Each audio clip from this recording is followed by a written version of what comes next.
सम्मानित देशवासियों, मैं एस.एल. ठाकुर, राष्ट्रीय समाजवादी जन क्रांति पार्टी के अध्यक्ष, उत्तर प्रदेश वाराणसी से। आज आप सभी का मैं इस वीडियो के माध्यम से हार्दिक स्वागत और अभिनंदन करते हुए ध्यान आकर्षित करना मैं चाहता हूं राजनीतिक और सामाजिक व्यवस्था को लेकर के। आइए हम आज सख्त प्रहार करते हैं राजनीतिक व्यवस्था को लेकर के। यह सच्चाई है कि देश के अंदर हमें विरासत में संविधान मिला है। मैं रिगार्ड देना चाहता हूं, सम्मान देना चाहता हूं उन हस्तियों का, उन आदर्शों का, उन पूर्वजों को जिन्होंने कि हमारा चिंतन करते हुए हमें विरासत में संविधान दिया। आज ये सच्चाई है कि फंडामेंटल राइट का अगर संरक्षण कर दिया जाए, संविधान के दायरे में कानून का अनुपालन करते हुए 99% भ्रष्टाचार, अत्याचार और अन्याय पर नियंत्रण होगा।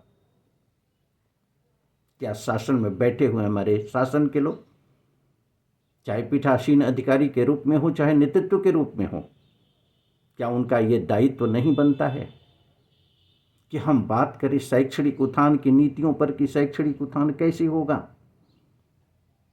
क्या हम बात करें कि आर्थिक उत्थान की नीतियों पर कि आर्थिक उत्थान कैसे होगा?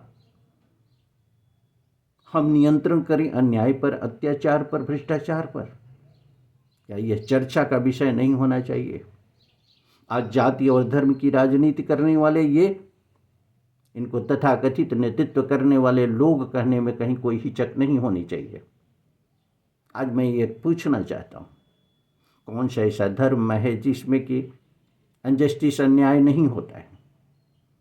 कौन सा ऐसा धर्म के मानने वाले लोग हैं जो कि अन्याय नहीं करते हैं?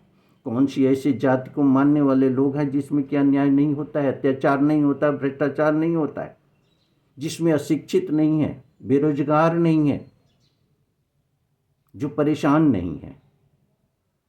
तो मैं दायित्व बोध कराते हुए ये पूछना चाहता हूँ बैठे हुए शासन के लोगों से कि आपका नैतिक कर्तव्य क्या होता है? आपका नैतिक कर्तव्य होता है कि संविधान का संरक्षण करते हुए फंडामेंटल राइट के अंतर्गत सभी के हितों को संरक्षित किया। हम गरीबों को जातियों में न बांटें, हम गरीबों को धर्म में न बांटें, हम गरीबों को क्षेत्रवाद भाषा में न बांटें, हम रोजगार के समीकरण को धर्म के समीकरण में न बांटें, जाति के समीकरण में न बांटें, न्याय के समीकरण को भेदभाव के अंतर्गत न देखें, भ्रष्टाचार पर नियंत्रण के लिए कृत कार्रवाई पर हम भेदभावपूर्ण आचरण को न अपनाएं। यही हमारी नैतिकता है और यही हमारी राजनीति का औचित्य है। अब हमें अपने दामन में झांक करके देखने की जरूरत है। क्या इस दायित्व का निर्वहन हम करते हैं? हम नैतिकता का अनुपालन करते हुए बेहतर राजनीति की क्या सोच रखते हैं? अगर नहीं रखते हैं तो पीठासीन अधिकारी के रूप में हो, चाहे हम नेतृत्व के रूप में हो, अपने दायित्व का निर्वहन नहीं करते। राष्ट्रीय समाजवादी जन क्रांति पार्टी का कोई औचित्य नहीं था।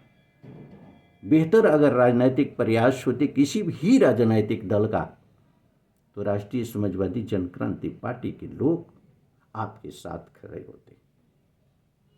अगर आप अपने राजधर्म का निर्वहन करते एक राजा की भूमिका में,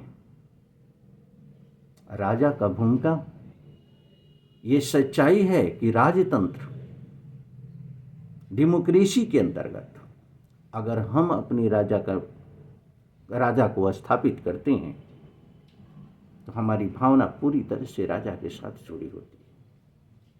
हम सभी के हितों को संरक्षित करने के दृष्टिकोण से स्थापित करते हैं।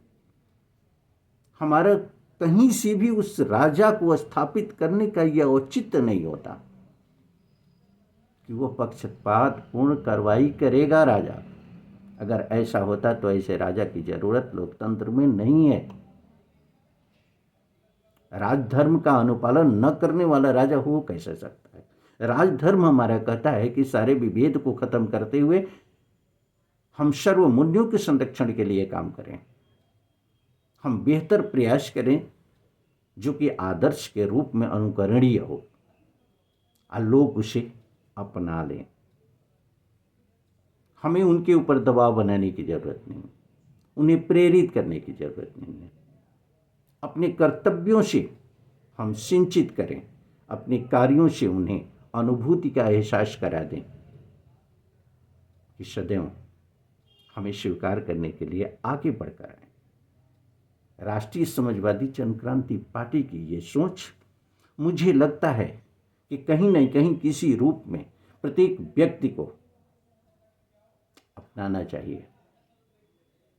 इस सोच पर विचार करना चाहिए जिससे कि व्यक्ति, समाज और देश का बेहतर निर्माण किया जा सके।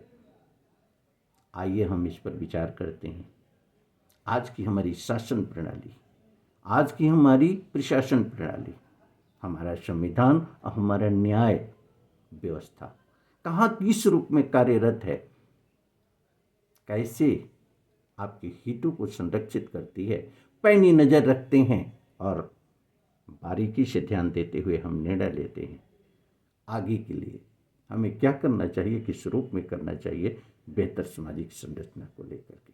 इसी अपील के साथ राष्ट्रीय समाजवादी जनक्रांति पार्टी के अभियान को आगे बढ़ाते हुए पुनः मुलाकात आपसे होगी किसी अन्य मुद्दे पर।